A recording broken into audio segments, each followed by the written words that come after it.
Well, yes, hello there, everybody. My name is Rainer Friesen, and I'm from the International Admissions Office at Ritsumeikan University.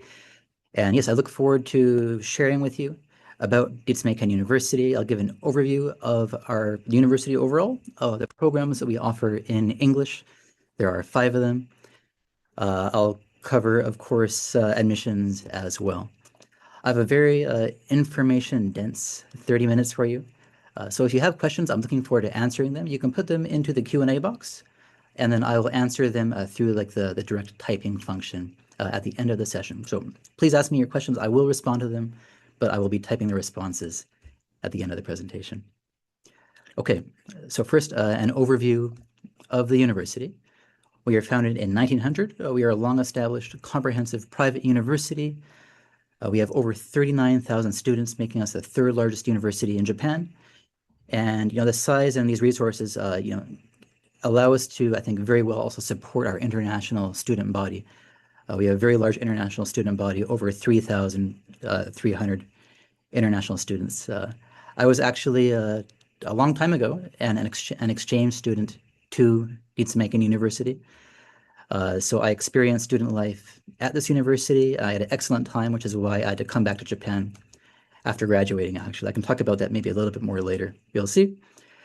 I'd like to emphasize that, excuse me, I'd like to emphasize that we have, five English medium undergraduate degree programs. Okay, but yeah, moving on. I talked a little bit about the size of our student body and a number of international students. As you can see, we rank up here with other universities in Japan. In line with this, naturally, we have a very large international faculty body. We rank number 3 for that in Japan as well. Of course, our focus on internationalization is not simply us alone, but it pertains to how we link and work with partner universities and institutions all around the world. Of these 471 universities and institutions, we have study abroad programs with 168. So this means that, depending on who you are and where you are right now, coming to study in Japan might already be a study abroad experience for you. But if you want, you can really double down on that international education and then study abroad, after coming to us. I'm sure you'll recognize many of these names, right? Names like, King's College London, National University of Singapore, the Australian National University, right? American University. I actually first came to university in reverse, right? Through the University of British Columbia, but we send many students back and forth. We have a big focus on, cutting edge research as well. One interesting, I think, tidbit is that 54 of our faculty members have been included in this list of the world's top 2% scientists. This is a list compiled by Stanford and Elsevier. Along with this, there's a large pool of research funding for our researchers as well. So where are we? You might be asking in more detail. So we have 3 undergraduate campuses, all located in Kyoto, Osaka, and Shiga. For undergraduate campuses that offer programs in English, we are in Kyoto and Osaka. So I'll focus on these more in my talk today. But first, I would like to talk about the region in general, right? So this area we call the Kansai region of Japan. And I believe it's a really great place for student life. Key cities, naturally, Kyoto, Osaka, Kobe is also very close. For a sense of scale, you can be in Tokyo in about, maybe a little over 2 hours by bullet train, right? So that can be great for day trips or weekend trips. But once you're in this Kansai region, you have really excellent access from city to city just by regular trains. Kyoto to Osaka, for example, is about 28 minutes if you get on the right train.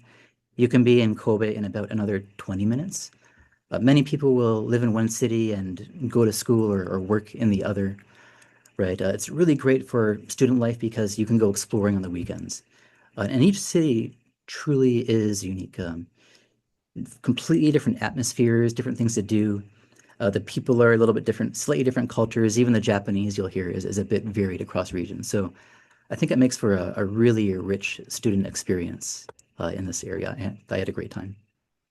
So I'm going to zoom in a little bit. We're going to take a look at Kyoto. Of course, many of you know it as the ancient capital of Japan. Maybe you've come to visit here recently. And yes, Kyoto is known for lots of what you see here. As a city of history and culture, it's a great city for the arts as well. But there's so much here to do beyond that. What many people might not know is how much of a student city it actually is. There are many universities in Kyoto, and about 10% of the student population is university students. So lots of ways to engage in the city as a student. If you're familiar with Kyoto, you might know sites like this, Kinkakuji, the Golden Pavilion. From where I'm seated right now at our campus in Kyoto, I think I could walk there in about 15 minutes, right? So very close. But this is the campus in Kyoto. It's the Kinugasa campus. It is the oldest of our campuses, and there's a very large number of World Heritage sites within a short range here. Across the bottom, you can see the colleges located at the campus. Among these, International Relations has two programs that are conducted fully in English. I'll give you more details on those in just a little bit. I would like to point out, as you see our drone photography here, that most of these trees here are actually cherry blossom trees. So in the spring, it's really beautiful. Moving next door, let's take a look at Osaka. It's the largest city and center of business in Western Japan. Of course, as a great big city, it has a lot of those big metropolitan conveniences that you'd expect, right? Excellent connection to, larger companies, excellent shopping districts, interesting food. You might recognize places like this, Dotonbori. It's a big, popular kind of hangout shopping area. But even though it's such a big city, it still has a castle right in the middle of it. Very beautiful park space. Actually, lots of nice park space in Osaka as well. Of course, if you're considering us, I would like you to consider the academic side first, but I will say that there is a Universal Studios Japan theme park in Osaka. And from what I hear, many of our students do get annual passes, so I'll let you know about that. Osaka does have its own unique culinary culture as well. If you visit, you might see things like this. It's called takoyaki. It's like a fried dough ball that often has pieces of octopus inside. It tastes very good. If you try it, just try not to burn yourself. I do it maybe almost every time, so please be careful, but it's delicious. Here you can see our campus in Osaka. This is the Osaka Ibaraki campus. Excuse me, there we go. It opened in 2015, and it is the newest of our campuses. It has a very convenient location, actually. It's about I'm going to say like a 6-minute walk from Ibaraki Station. It's a JR line station, one of the main rail line stations. From the Osaka side, I think from Osaka side, it's about 15 minutes away, very easy access. And even from the Kyoto side, about 20 minutes. So you get excellent access from both cities.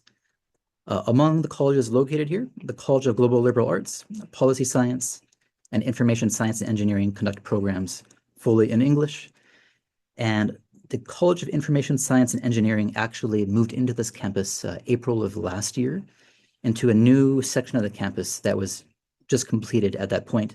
It's so new that we haven't included it in our drone photography yet, but it's very beautiful, very modern. At the university, I'm talking about student life. There's a long tradition of sports and other extracurricular activities. This is, I think, a big element of student life in Japan. It's a big part of how local students form their bonds across, programs, and especially if you're coming in as an international student, I think it's a very valuable opportunity. I took advantage of this when I was a student, and I highly recommend it. We have about 400 clubs and circles. So almost no matter what you're into, you're very likely to find a group of like-minded students that you can, meet, bond with, and then, further develop your interests, skills, or hobbies. These aren't simply, many of these are sports, but they extend beyond just sports. There can be other kinds of interest groups, right? Some relate to arts, other activities as well. So they're truly wide-ranging. Being a large, comprehensive university, we offer the complete range of student advisory, support and services, things that you would expect, things like on-campus medical care. But we also, I think, are really good at services catering specifically to international students. I think we do a very good job of all the things that happen when you move to Japan and have to start, get rolling in a new country. when I was a student, I experienced very good support with all these things. Of course, things like visa support, but the things you have to do, like signing up for your first government ID, for example, and if you get mail that you can't figure out because your Japanese hasn't developed yet, people on campus can help you with things like that. In line with the things we do to help you, start your life in Japan, we do have 6 international dormitories located across all 3 of our undergraduate campuses. Most of these are a short distance off campus. One of them is directly on campus as well.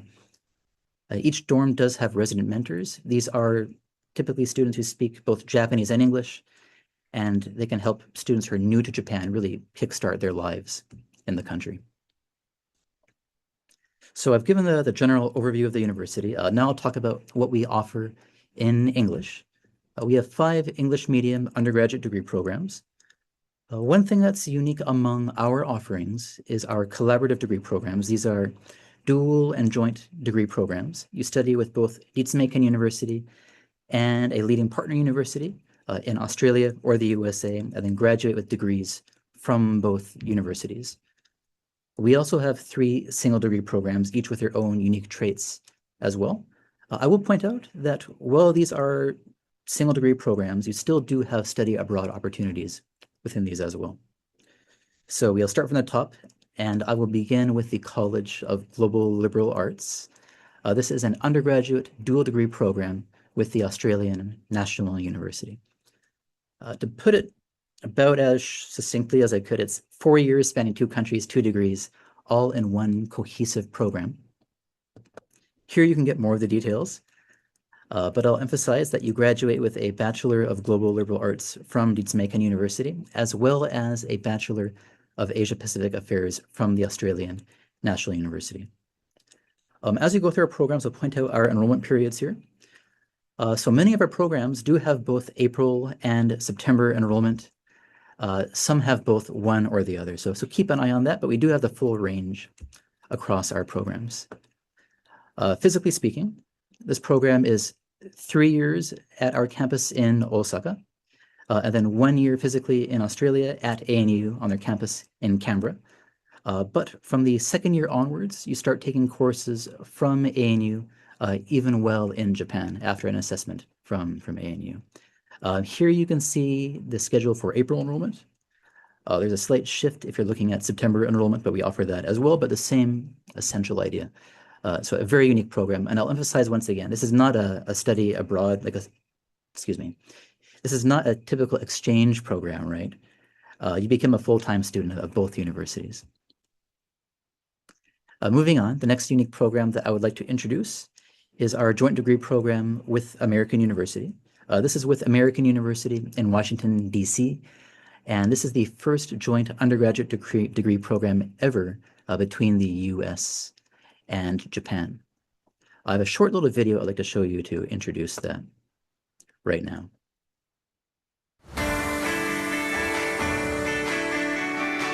The world as seen from Japan is different to the world as seen from America. Study global international relations in Kyoto, the heart of Japanese culture, and in Washington, D.C., the soul of international politics. Not only a Western perspective, this program provides an inclusive and well-rounded approach, not limited to only a Western and Asian outlook. People who are successful in global international relations require foresight and creative vision. 2 countries, 2 campuses. Even you can enjoy this opportunity. Ritsumeikan University Joint Degree Program.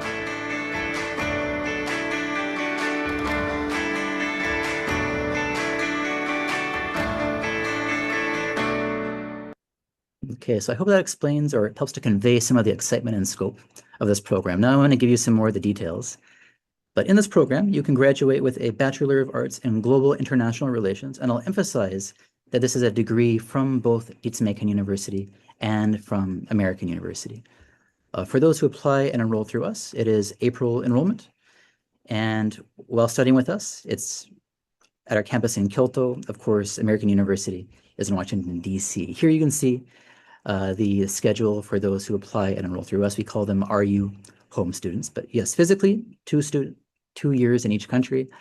but it's bookended by the home university. So you'll start in Kyoto, go to Washington, D.C., study at American University for 2 years, and then return to Kyoto to complete your studies and do your capstone and seminars, as an example. If I can talk about American University in more detail, here's a brief kind of overview. But since its foundation in 1893, it's been located at the center of international politics.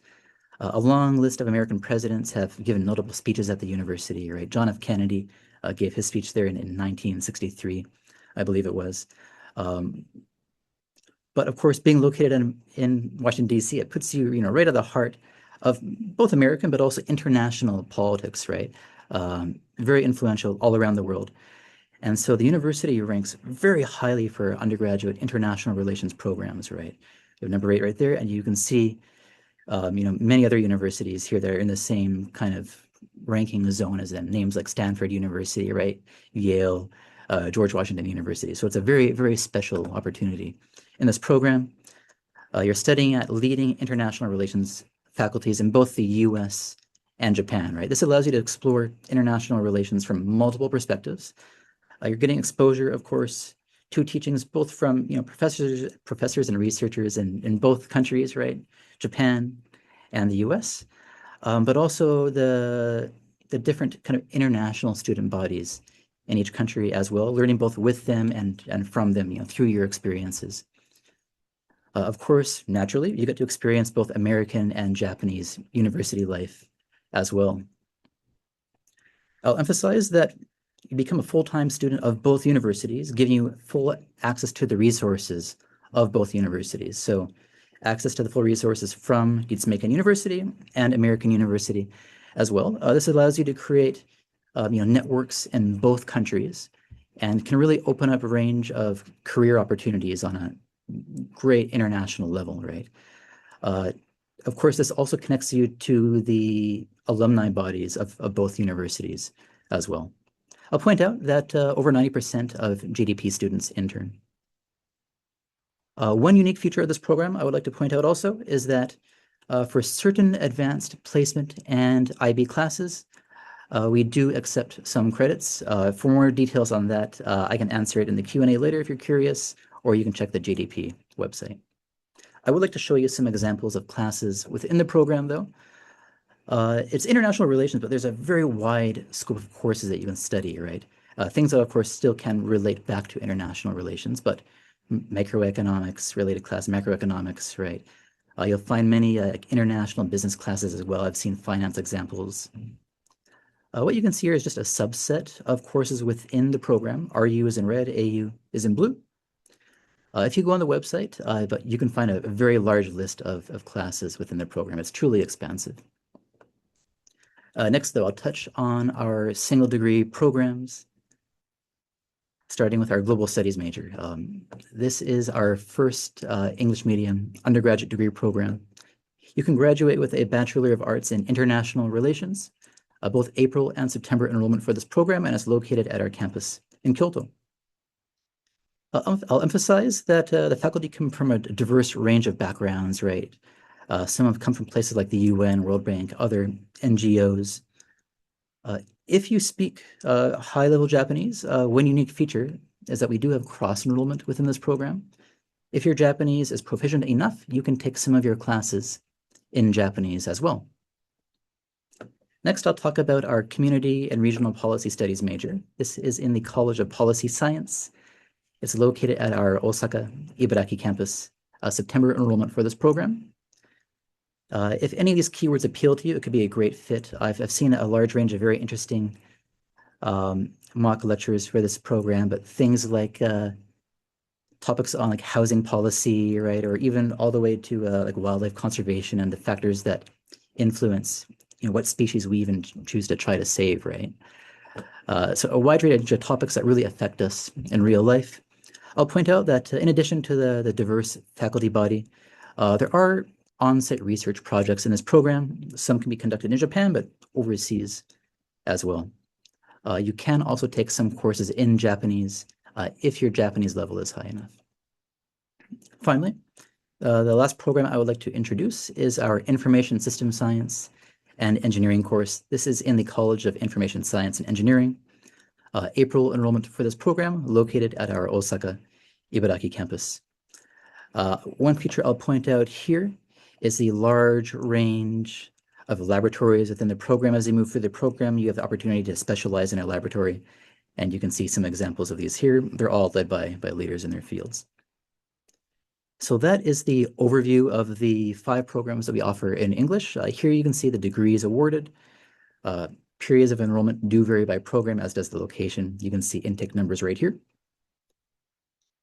On this slide, you can see some of the major employers that graduates from these programs have moved on to after graduation. I'm sure you'll recognize many of these names, right? Names like, Microsoft, Amazon, right? And many others here. Many of our graduates also move on directly to graduate school, and they're active at prestigious institutions all around the world. I'll give you a moment just to scan that right there. Okay, so with this final section, I would like to talk about admissions. Some of our key admissions features are right here. I'll emphasize that the application is done fully online. If there is an interview within the screening process for your program, that's online as well. No Japanese proficiency required to apply. These programs are taught in English. And we have multiple application periods. The actual screening process does vary across our programs. Naturally, every program begins with the document screening. You're submitting those documents online, and you can see some of the key application documents right here. The College of Global Liberal Arts, document screening only. For the Global Studies major, there's kind of a split path. Some will get their final results off documents alone. Some will be interviewed and then get their final result after that. Once again, online interview. For JDP, CRPS, and ISSE, it's the 2-stage screening with an online interview for those that are shortlisted in the first screening. I'll touch very shortly on application eligibility, but there are 2 main requirements for all programs. They're university entrance eligibility and English language proficiency. I'll touch briefly right now on university entrance eligibility, but there's a list of criteria that you can find on our website or in our application handbook. And before enrolling with us, you need to have met one of these requirements. But as an example, if you'll graduate from like a standard USA curriculum, like graduating from a public school in the US, or a school with accreditations such as WASC, NASC, CIS, and some others, then those are ways you can typically meet the requirement. But for full details, you can find our information online. For GLA, there is a nationality visa status requirement that governs if you can apply through us or if you have to apply through the Australian National University. Typically, if you would qualify as an Australian domestic student, you would apply through the Australian National University, but if you have dual citizenship that is not one of those, then you could potentially apply through us as well. But for full details, please see our application handbook. I will show you our English requirements right here. Please note that depending on the program, the accepted tests and required scores do vary. But we also have score waiver criteria that can be met. If you meet these, then you would not need to submit test scores. Instead, you submit proof that you meet these requirements. For our 3 single degree programs, applicants whose most recent 6 years of formal education before enrollment were conducted fully in English can meet the requirement. Of course, you must submit proof. Full details in the application handbook.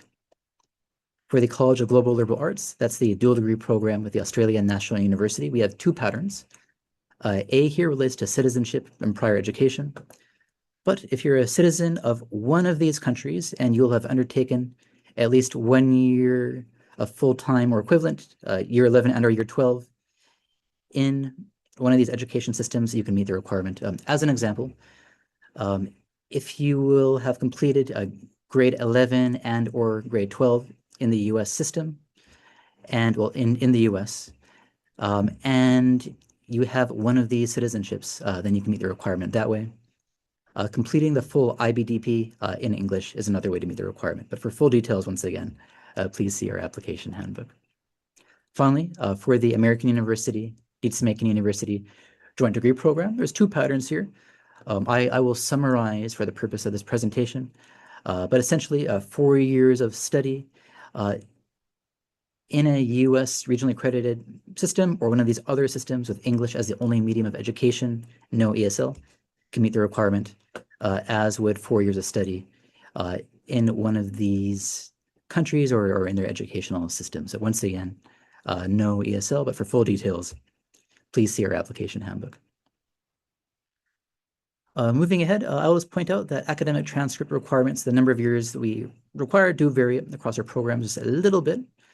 But on this slide, what I would like to emphasize right now is that submission of standardized tests, like the SAT or ACT, is optional. We do not have minimum GPA requirements or IB score requirements or subject requirements. Either it's a holistic overall assessment. This next slide here is very important, but you can see our application timelines. As you can see, we have multiple application periods per program. You can apply to the same program multiple times or multiple programs at the same time. If you are interested in April 2027 enrollment, we do have an August application period approaching for the College of Global Liberal Arts, the joint degree program with American University, the Global Studies major, and the Information Systems Science and Engineering course. That application period will open on August 19th and close on September 8th. If you would like to see the full schedules for yourself, you can find it online or you can scan this QR code right there. Okay, final section here. I'll touch a little bit on tuition and scholarships, but here you can see an overview of the tuition and fees. We have not released 2027 information yet, so this is 2026 as a base. I'll point out that for GLA, for the first year, we have this tuition here, and then from the second year onwards, once you start taking ANU courses, it jumps to the second level here. For JDP, this is for those who apply and enroll through Ritsumeikan University, but if you apply through us, it is 2 years at our tuition and 2 years at the tuition of American University. If you go through American University, then it'd be 4 years at their tuition. For our single degree programs, pretty straightforward right here. We do have a tuition reduction scholarship for international students. Those are meaning those who will study with us on a student visa. The amount of tuition reduction does vary with their admissions evaluation, and then it's decided based on evaluation and then yearly. After that, I'll point out, of course, that this is the current information, and the scheme has not been decided after 2028, and there are specific criteria relating to programs as well. So for full details, please see our website there.